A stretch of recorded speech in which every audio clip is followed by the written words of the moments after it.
Hi, welcome inside the International Space Station Flight Control Room. We've been talking about some activity there aboard the space station and here on the ground. And joining me today, we have the Space Station Operations Integration Manager, Kenny Todd. Kenny, thanks for coming out today. It's my pleasure. Thank you.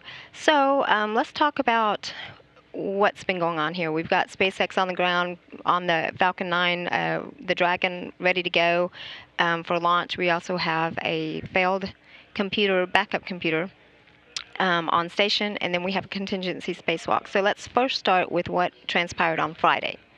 Sure. The team here on the ground at MCC was doing a standard software load, what we call a PPL. It's just a small software uplink that they were doing. When they powered that backup box on to put it in configuration to do that load, the box itself did not respond in the way that it typically would go through its normal startup procedures. Instead, it was clear the box was drawing a lot less power than it typically would, and it never got in a state where we could go load the software. Okay, and this is a backup. That's correct. System, it's a backup box. We have the primary MDM, which we call EXT1, was up and controlling the systems, the external systems, as it typically does. This particular box is nothing more than a backup that we had powered down, and we were just putting it in a better configuration.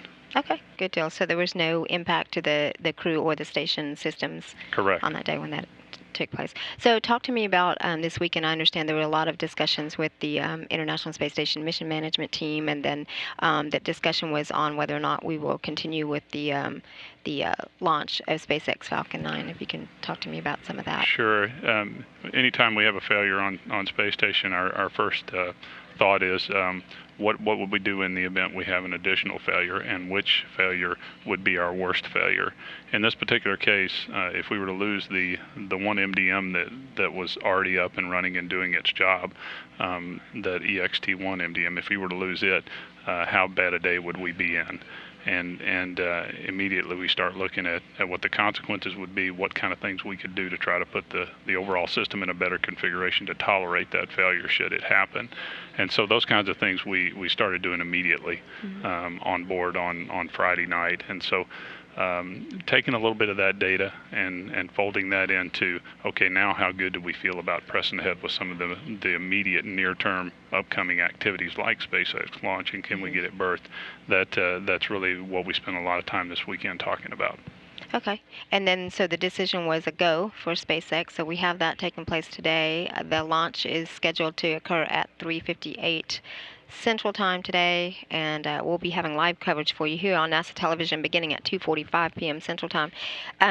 Talk to me a little about the importance of SpaceX's station. I know it's loaded with all kinds of supplies and experiments and stuff, but can you talk to me about why it's so important for us to go ahead and get that up? You bet. Sure. There's we have consumables, just your basic needs that we have to meet our crew's needs. But in addition to that, we have a new spacesuit, and as many folks know, we've had some issues with spacesuits that we've been working through. We're still learning a lot about how spacesuits perform over the long haul, and so the opportunity to get a new spacesuit on board is very important for us, and so we're looking forward to getting that new suit on board. In addition to that, we have some additional spare parts for our suits that are currently on board, and so we'll be looking to get those out and get them input into our suits, and so we'll be in a much better configuration EVA wise once we get those suits upgraded on board. But in addition to that, we've got an incredible amount of research on this particular flight that we're ready to put in the crew's hands and get deployed, and so we're excited about this flight, certainly from a research standpoint too. Good deal. All right, well, thank you. One other thing, let's talk about that contingency spacewalk that we've been talking about, scheduled to take place on April 22nd.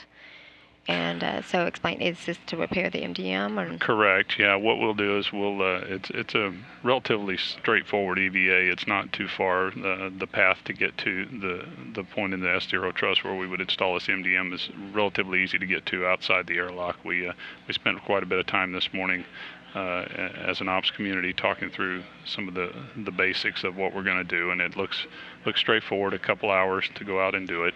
One of the things that we do have to do is get the MDM built up that we need to take outside as the replacement unit, and so getting that MDM in a good configuration before we go out the door is going to take some amount of time. And so the team will be working through that this week and putting the final details on what we'll do once we get out the hatch, but also getting the MDM in a good configuration to be able to install and know that when we bring it up that it's going to run successfully.